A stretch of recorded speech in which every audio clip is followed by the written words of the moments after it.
Go. You only need 20 seconds of courage. That's all you need in life. Chasing your dreams means sacrificing everything, man. Because what you're not willing to sacrifice becomes the sacrifice. But the best thing about like the entrepreneurship, the best thing about it is that you're in the game. That is hands down the best thing. That you're in the trenches. You are experiencing everything. Not from a YouTube channel, not from this. You are in it. You are in it. At 18 years old, he left his family in Guatemala to chase a full scholarship in the United States. Then, when most people would have settled, he left the US for South Africa to build something from scratch in a country he'd never lived in, knowing almost no one. He says what you're not willing to sacrifice becomes the sacrifice. And so he chose his dreams, and he's still paying the price, yet he wouldn't change a thing. Welcome back to Journey to Legacy, the show where purpose-driven entrepreneurs share the real story behind the impact they're building. I'm your host, Wayne Veldsman.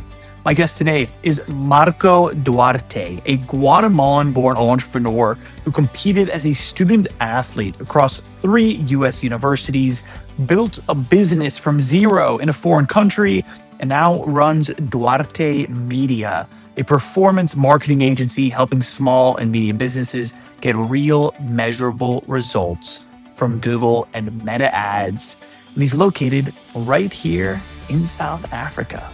In this conversation, Marco gets into why authenticity in front of a camera beats any ad budget, what it truly costs to chase your dreams across continents, and a single idea from a movie he once hated that completely changed how he approaches fear. He also shares something that will stay with you long after this episode, that every opportunity has a window, and windows close.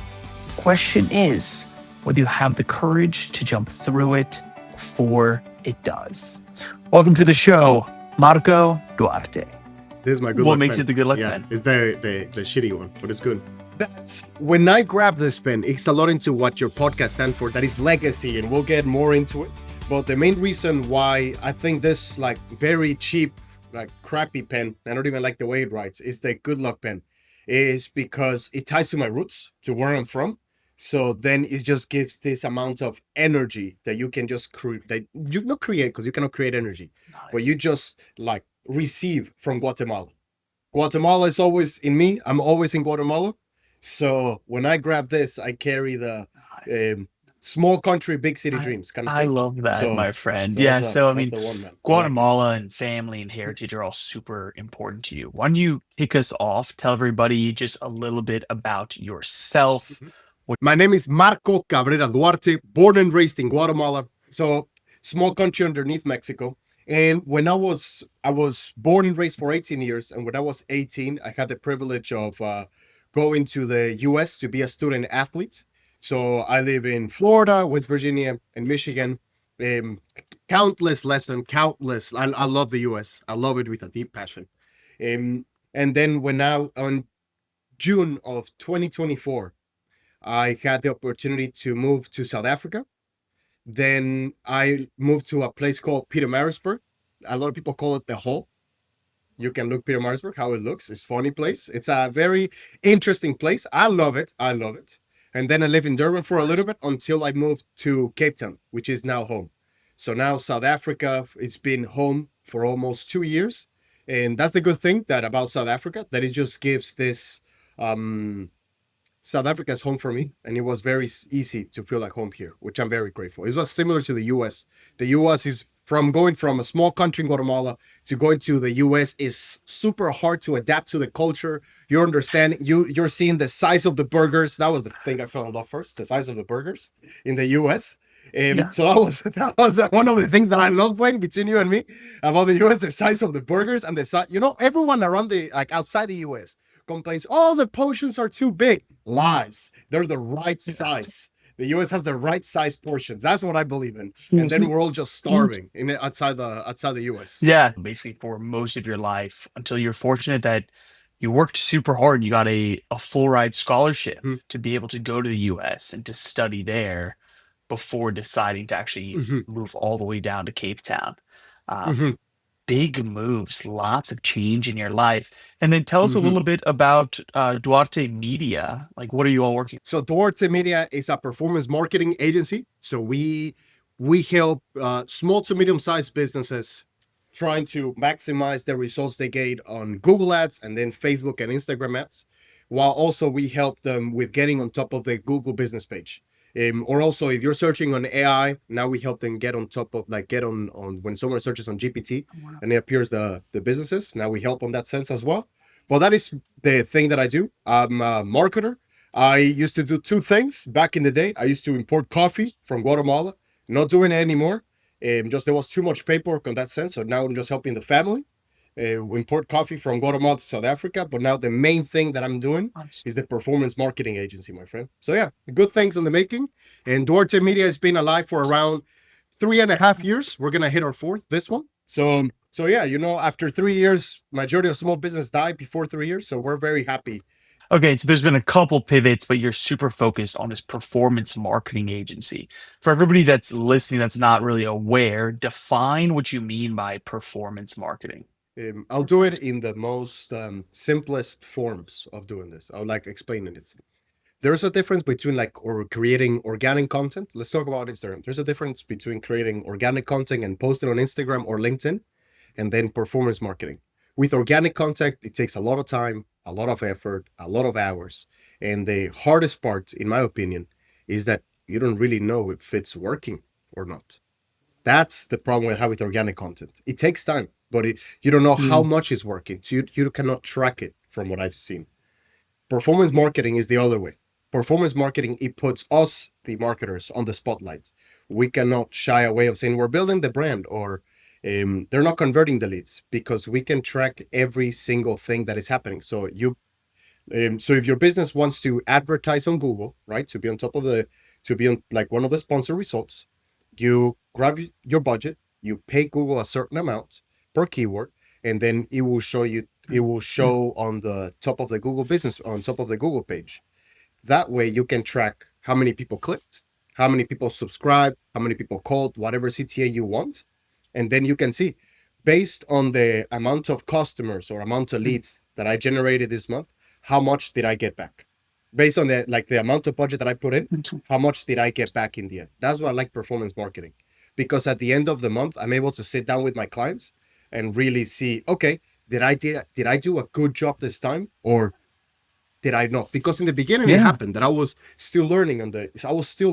It was very hard in the beginning to really nail that like the KPIs, right? It was very hard to nail the marketing KPIs. So we built some things, some structure, and just making sure that, for example, I work a lot in the travel and hospitality industry. So we based on bookings. So how many bookings did we get at this time? In this, like for example, in this period of 3 months, how many did they actually go through and come to the lodge and how much did they spend? Was that Nice. worth the money that we've all invested into this venture? Much. It's about the numbers and the fact that you can track the performance very specifically and directly on how it's doing versus you mentioned organic, which is like just regular posting onto social media. It's not as easy to directly track. I'm not saying that it does not work. It works because I still do it on LinkedIn. I get leads that way, right? Like we get some great partnership, vendors, collaborators, some investors that want to talk. But the problem I have is that, okay, I posted 50 times this month.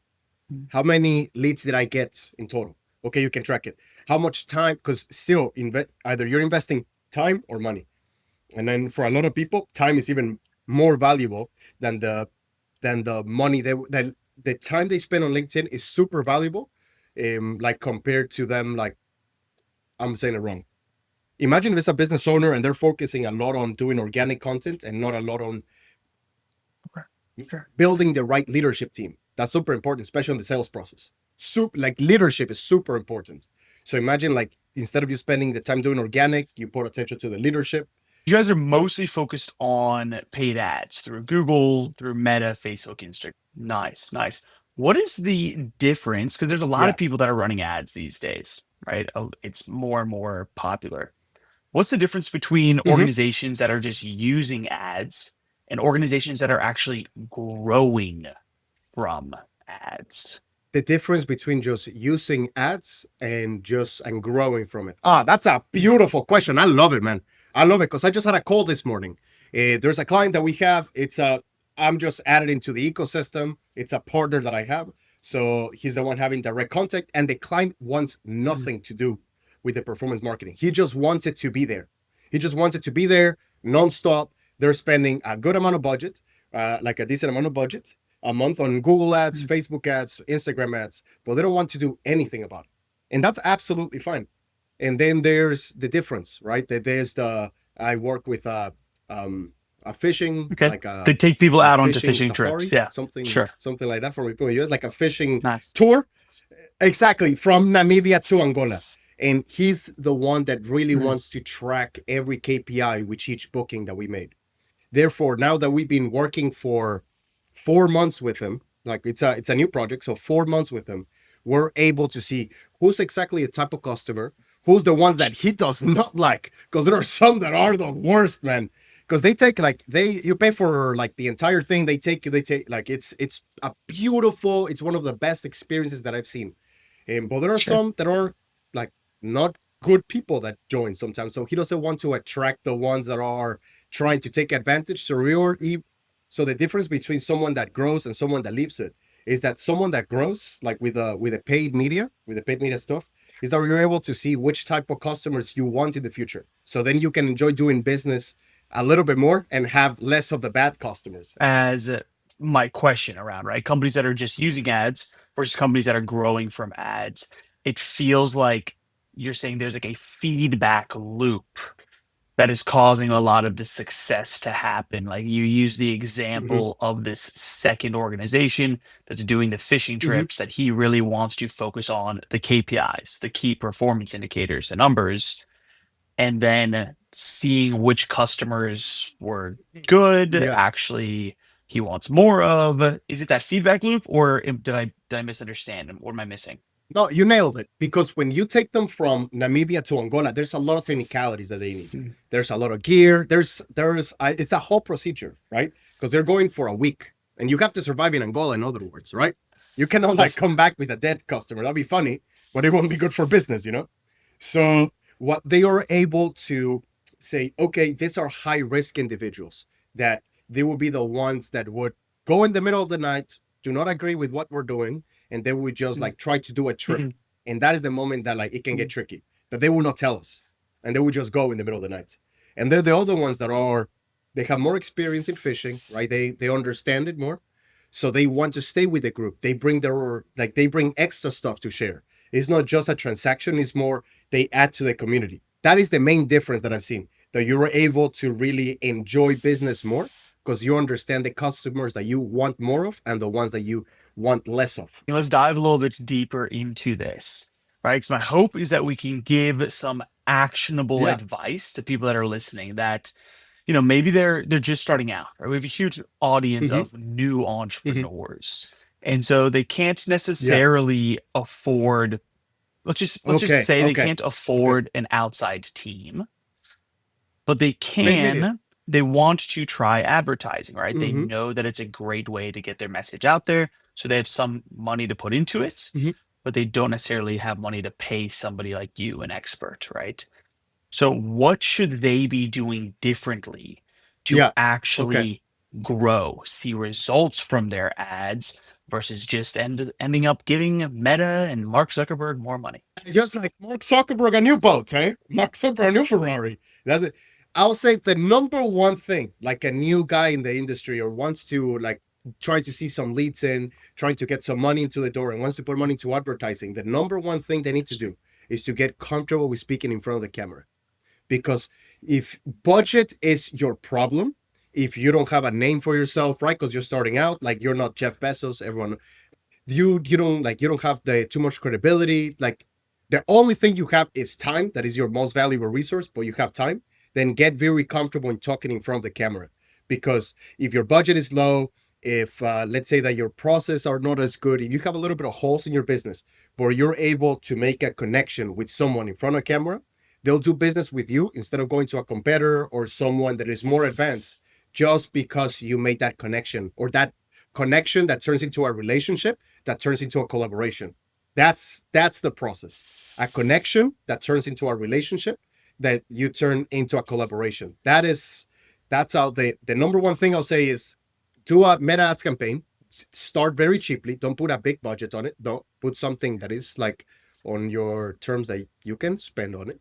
And then introduce yourself to the camera, introduce what you do, and just be as authentic as possible. Start with getting comfortable speaking at a camera in order, you said, to build a connection, which then transition into a relationship and eventually a collaboration, right? So collaboration actually getting clients or somebody, a referral partner that can actually Mhm. bring you clients as well.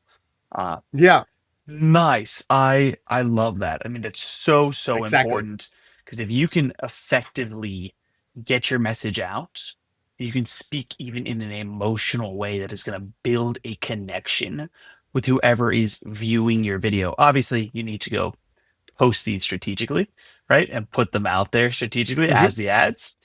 But that is then what's going to build a Yeah, relationship with somebody and then yeah, eventually get the collaboration yeah. or the clients, the customers. Exactly. You nailed it. That's hands down like the best advice that I received when I was beginning my career, right? That's and you nailed it, man. There's a lot of technicalities, campaign structures, ad sets, amounts of new ads they need to create, target audience, is all this. But that is secondary to just like talking Nice. to the camera. You originally learned to connect with others, right? Your personality is very outgoing, very, dare I say, like infectious. How did you learn to connect and like relate to others in this way? Is the I think with is the amount of coffee that I drink. Yo, Nice. that like helps in that sense just to keep the Yes. energy levels high. And you know how much coffee we drink, Wayne. Like you know it. So that is one thing. But I'll say the way that I learned to connect with others, I'm actually an introvert. I'm not an like you. I'm an introvert. It's hard for me to really put myself out there. So I guess the way that I learned it was getting thrown into the deep end. Right? You can learn about how to swim online. You can watch videos, but unless you're in the pool swimming, you don't know how it feels like. And when I went to the U.S., I knew no one. I was shy. Could barely speak English.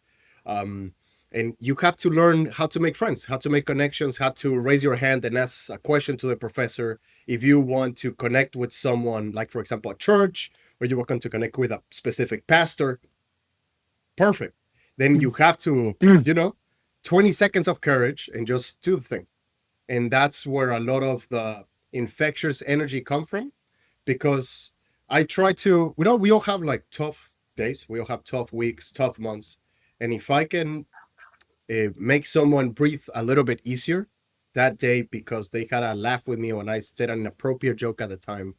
And man, I won the day. But you said something. You said 20 seconds of courage. What is that? Tell me more. I learned this while watching English, because I learned English while watching Friends, The Office, How I Met Your Mother, The Godfather, all those movies. And there was one movie that I hated. It was the most boring movie ever, but it had one quote that I still use to this day, Okay. and it's "A Zoo at Home, un zoológico en casa." It's the one that is with Mark Wahlberg, if I'm not wrong, and he loses his wife, and then he basically purchases this property, and then he just has like he just gets a bunch of animals, and he says to his son when he tries to ask for to go on a date, right, to this with this girl, and he's like a little chicken. There's like, oh, I can't. They're just gonna reject me, and all the stuff that all the guys have been through. Oh no, like all that, and then he says to him, tell the story of how he met his wife, right? Like how he met his like now deceased mother, and he says you only need and when he was telling the story, his father says to Mark Warburg, Mark Wahlberg's father says to him, "You only if you want to talk to that girl, go. You only need 20 seconds of courage. That's all you need in life. That's all you need to ask for a promotion. That's all you need to like try to go for a job interview. That's all you need to start a business. That's all you need to find the love of your life. That's all you need to like seek new opportunities. That opportunity that is on that door that is closed. 20 seconds of courage. That's all it takes, and it can change your life completely. So ever since he said that, I've just grabbed that sentence Wow. and like incorporated into my lifestyle 24/7. 20 seconds of courage. Even before logging in, I was like, Wow. 20 That's a great seconds of one. courage. I'm kind of surprised I've never heard of it before. That's it, man. Right. But truly, like, if you are scared to take the leap, to do something new, to get uncomfortable, all you need is 20 seconds of courage. Just tell yourself 20 seconds of courage to get you over that threshold, right? To go walk up to that girl, to start a new business, to make a sales call, right? Even just to go, if you don't like to exercise, to go on a run, 20 seconds, just get going. And then you're sort of on the other side of the hump. You know what I heard this past week, right? Is that we often suffer Hmm. more in our imagination than we do in real life. And so when we realize that, right, that like we're worried about what might happen, our imagination, Wow. right? We're suffering because of this unknown that we're thinking of. But if you can Hmm. just have this 20 That's so seconds of true. courage to make yourself, motivate yourself to go over this hump into the unknown, well, most of the time it's not going to be nearly as bad on the other side as what you're making it out to be in your brain. I love that. I love that. And it's like different ways of saying I think the same thing. That it is just to like just to stop overthinking, stop Mm. being in, like in your brain, and just 20 Yeah, that's a good is one. I love that. I love that. I'm definitely gonna steal that one from you, Wayne. So many notes, like it's a whole thing. And so no, I appreciate you sharing also. So Marco, I mean, you grew up in Guatemala, right? 18 years of your life. Then you decided, let's go to the US, right? Let's go learn there, study, go to university there. And then you also decided to come to South Africa. You're getting out of your comfort zone a lot, moving forwards, trying new things. But I'm curious, like, why Hmm. not just stay in Guatemala? Why not just stay even in the US then when things feel safe? Like, why do you keep putting yourself in these difficult situations? I think when I give this answer, I'm gonna separate a lot of the people that are watching it, people that are like really, really believe in what I say, and people that are rather more the safe route. So I don't want to like insult or do anything to anyone, Mm, but in Guatemala, I felt I was going to explode. I felt I felt I was going to explode. In the U.S., it was completely different, but the sense of getting outside your comfort zone, it is just something mhm. that it comes with courage, right? That is one thing. But Guatemala is a super small place. It's amazing. Culture, the food, the cuisine, the family, the vibes, everything. You've been over there, it's incredible. But the problem is that it's too small. It's very, very small. And I always wanted to see the world. Luckily I was able to see the world thanks to swimming. So I went to Aruba, I went to Colombia, I went to the US for the Nice. 2 hour Pro Swim series, and I saw how big was the world. Mm. I saw wow, like wow, there's so much to explore. Just like I'm not the type of person that will like just walk around, but I like to see, like, for example, the new swimming pools or the new competitions. That's something that I love. My coaches were like, Marco, let's go like adventure around Indianapolis. Let's go around Florida. Let's go around like Coral Springs. I want to see the race. I want to see how the other swimmers are swimming across the world. That was the way that I wanted to be outside the US or outside Guatemala, is because I wanted to learn from other people that either they were in a better position than me, had more experience, had more culture. And I think it just grows the brain to just start from zero. I think that's such a one of the best things about being a young guy, is that you can start from zero and still you can make it, and still you can make it, and you can say goodbye to all the friends and family that you have. You can say goodbye to that job that you do not like and start from zero, and like from someone that did it, I can guarantee you that just drinking enough coffee, make some good connections across the time. Keep moving forward, do it for the stories. You said that like you wanted to see the world even. And a life lesson that I asked you about before the Hmm. interview, like one lesson to share, was you said life doesn't wait. Hmm. Be sure to live it fully right where you are. Like, tell us a little bit more about that. It sounds like that's kind of what you're talking about. Yeah. So I fucked up when I was 18. I had the opportunity to go to the Youth Olympic Games, swimming my entire life. So I was a fish ever since I was born. So I had the opportunity to go to the Youth Olympic Games in Argentina, 2018. That was during my birthday. So it was a birthday gift for me when I was turning 18. Um, I got distracted and I did not do the cut. I did not do the cut. And then the one opportunity that I had to go to the not the Olympic Games, the youth. So it's under 18. So it's a more, instead of being a competition, it is more fun. Like you really experience Argentina in a fun manner. You get everything paid for. The incredible. And I didn't make the cut. I didn't make the cut. I was heartbroken for 3 months. And I thought my life, when you're young, my life ended. I thought it was the worst thing ever when their kids like on hospitals. So like I was a dumbass. But then you learn. Then what I did it was that I was able to learn that opportunities sometimes they come once in a lifetime or twice, right? Like sometimes they twice, 3 times, even if you're very lucky. But if you don't really get 20 seconds of courage and just try to take that opportunity might be gone forever. So anyone listening to this, it is you probably have an opportunity right now of starting that new venture, starting that business. You have that idea, and it's like that little kick that you might need. Something that might help is that opportunity or that window might close in the future. Life doesn't wait. Live it while you can. We only have a certain amount of opportunities. And if you're lucky, if you miss one, it will come back around. But oftentimes we have to be ready to seize them when we can. I mean, and that sounds like a big reason of why you decided to leave Guatemala, right? I mean, obviously you go back, but you decided to leave for university because this was an opportunity to go study in a Yeah, I different left. country, to go learn more of a different language, right? To expand yourself. And the same reason, even why you came to South Africa, right? Was to continue chasing your dreams. Exactly. Exactly. In opportunities do come back. Like I'm not saying that if you didn't take the opportunity 6 months ago, you should jump off a bridge. Not at all. Not at all. I mean, you jump off a house. I don't recommend anyone doing that one.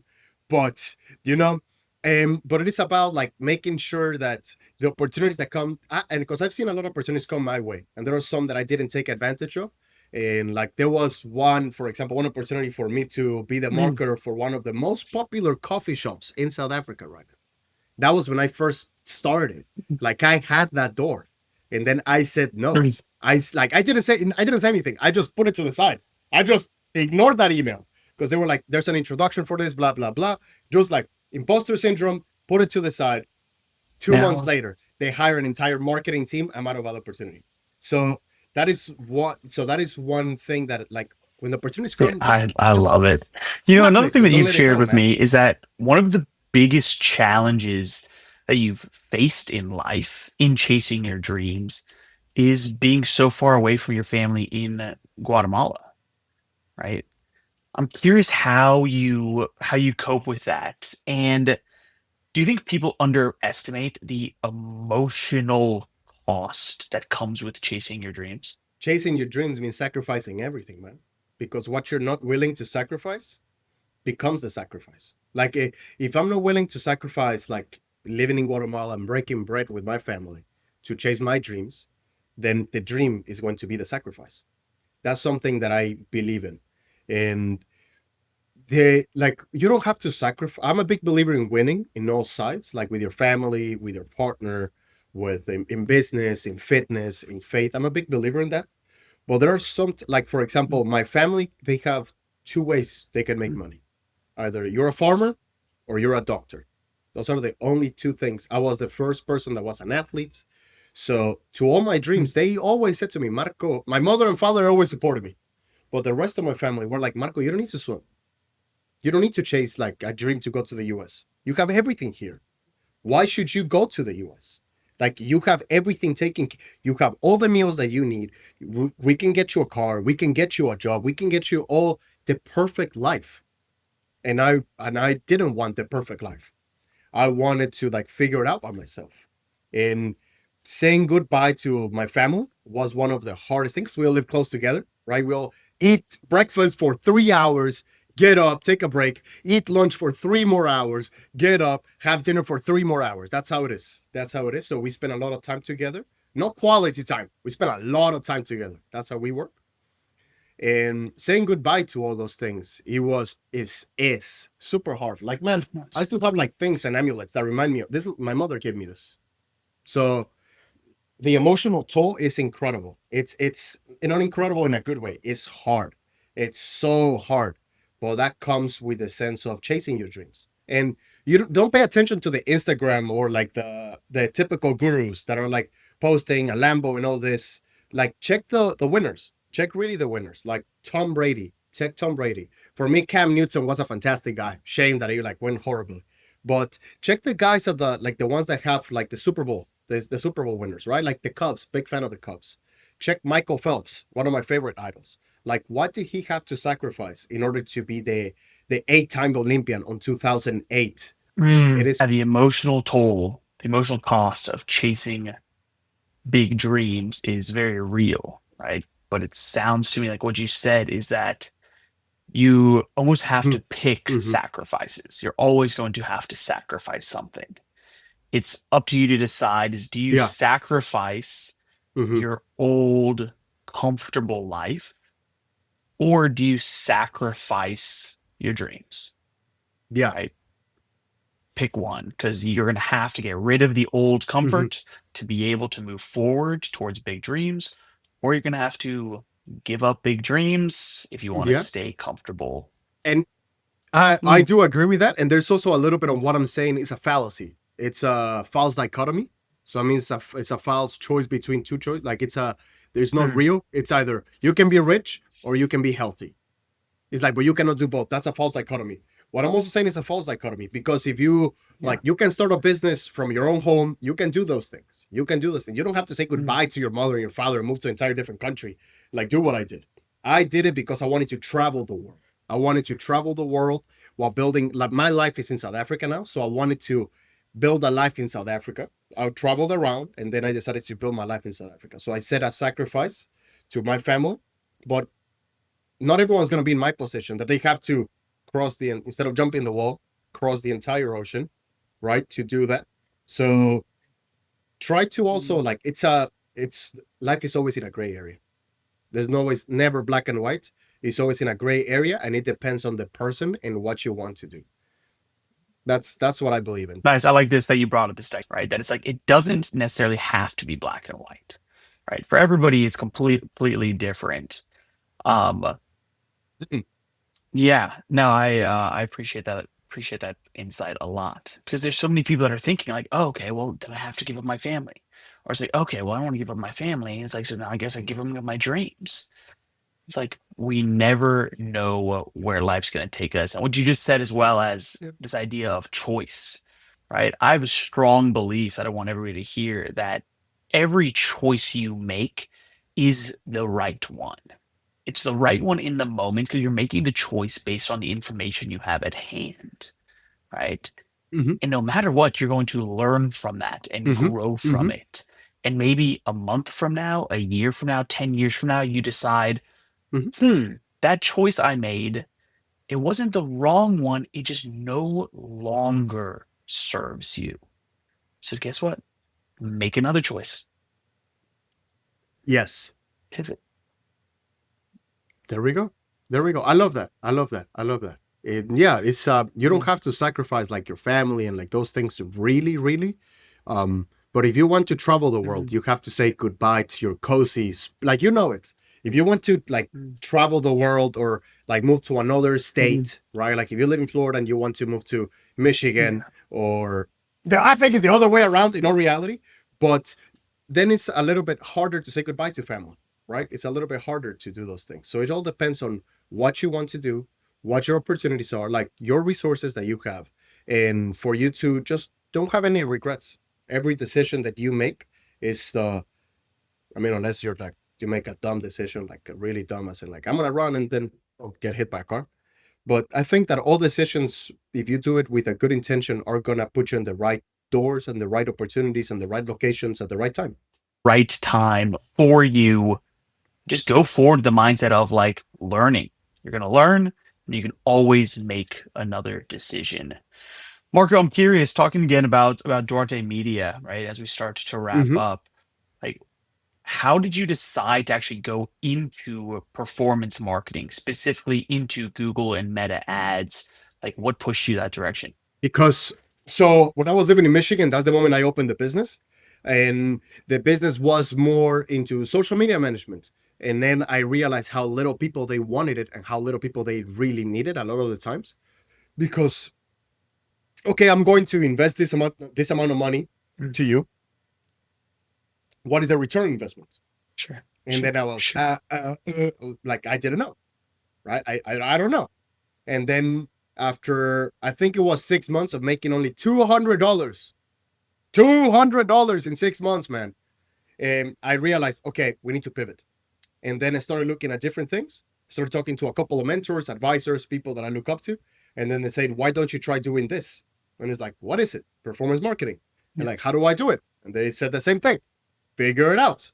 And then I figured it out. And that's the reason why it wasn't because I saw the market or like this. No, it was just based on a failed venture that I had. Yeah. Not failed, but it was the learning process and the lessons that I learned, right? So that's the learning, the desire to get better. And then from there, I was able to be worth enough in the marketplace that I will start to charge. Even when I started working with you, man, I was very, very new, very, very new in the project that we started doing it.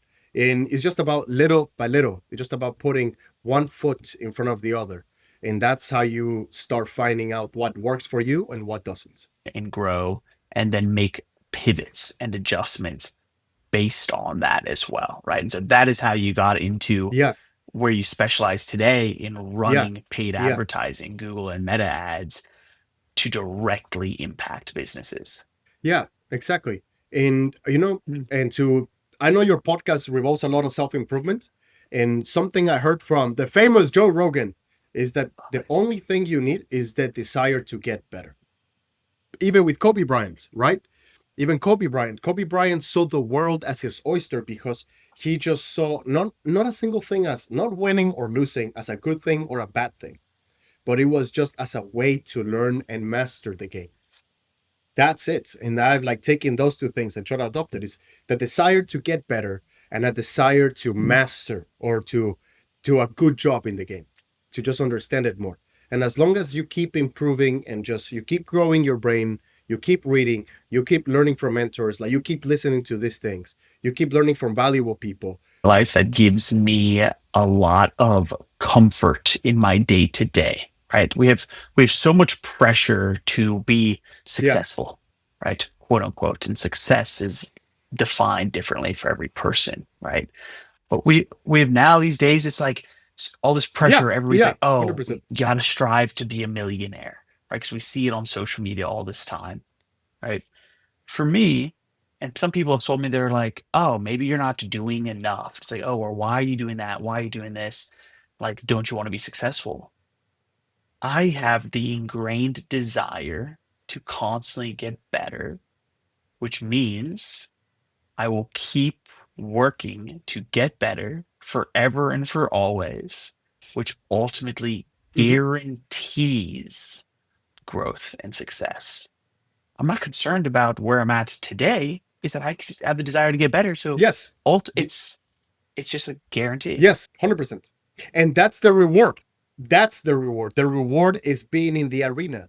That, like, there's a lot of people that, it's like the Winston Churchill quote that he said, is the man in the arena. It's not the critic who counts or the one that, I used to read it a lot of times, but it's the same thing. The reward of being an entrepreneur is not the end result, the Lambo or the Lamb, like popping bottles in the best clubs in Cape Town. I've done it. I popped on Julio's on the best bottles in Cape Town.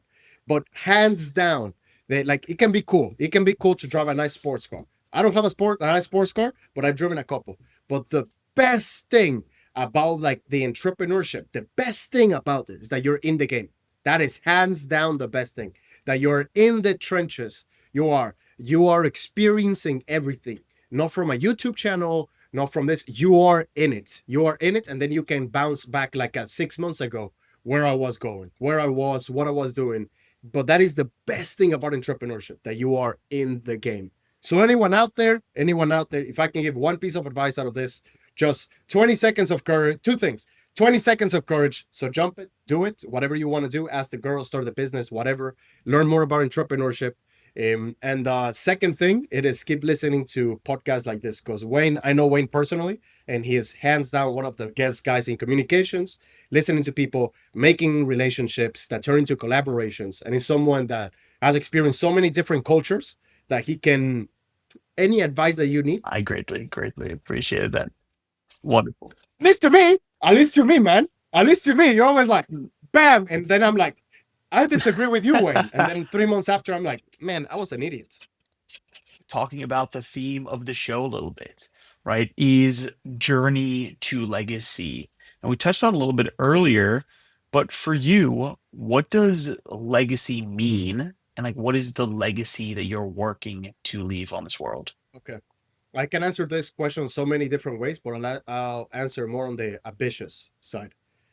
Legacy to me it is not as in more like long term because it's very recent the stuff that I've been through, but it is more as in making sure that all the pain, missing birthdays, missing family, not being able to spend Christmas with them is worth it in the end.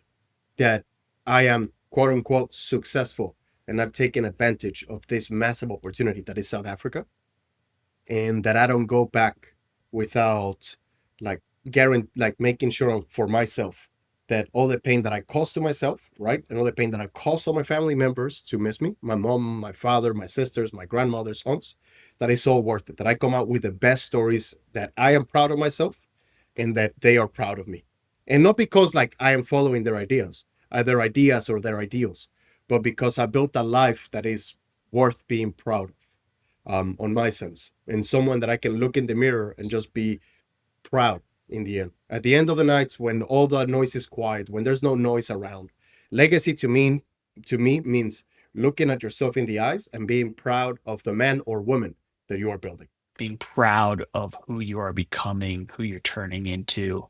And man, this piece really stuck with me. Everybody go Mm-hmm. rewind back 30 Mm-hmm. seconds. But this make it worth it, right? The suffering that you're going through, the suffering that all of your loved ones are going through, make it worth it. That's awesome. Nice. Marco, I greatly, greatly appreciate it, my friend. For anybody out there that wants to learn more Love about it, man. you, about Duarte Media, where's the best place for them to go? So you want to connect about whatever. If you want to talk about the Panthers are the best football team in the world, absolutely. Also the Cubs. If you want to talk about how Guatemala is going to win not the one that is coming, but the future World Cup, or if you want to talk a little bit about business, you can find me. I'm pretty sure you're going to add the link. Please contact me on my LinkedIn. Very open to chatting and just seeing if something can turn out, or maybe I can, who knows, for the wannabe entrepreneurs that jump in and they want to have an opportunity with something. There's a couple guys that I know that are trying to hire young guys, like new.